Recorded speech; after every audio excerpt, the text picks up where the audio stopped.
Once a holy man met God. He was always curious to know about heaven and hell, so when he met God, he asked, "Can you tell me what heaven or hell is like?" God smiled and took him to another world. There they were standing in front of two doors.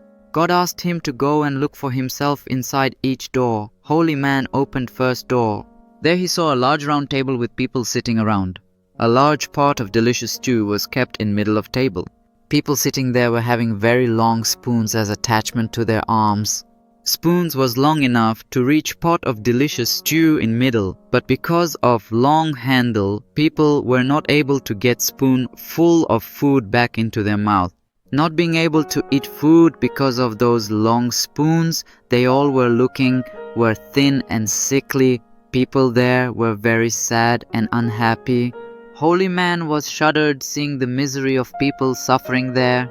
Holy man came back from that room and opened door to another room. Another room was exactly same as first room.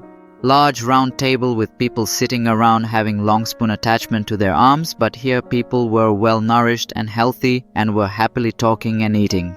Holy man was happy to see that and came out of that door. He went to God and said, "I don't understand. Both rooms are same, yet one room is full of misery and another is filled with happiness."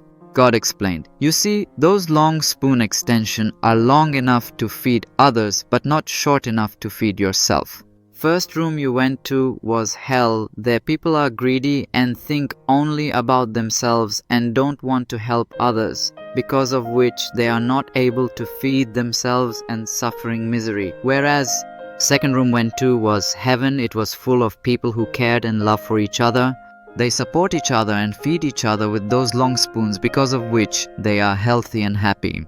If we learn to support and care for each other, we can make our life heaven and live happily. Giving and sharing brings inner joy."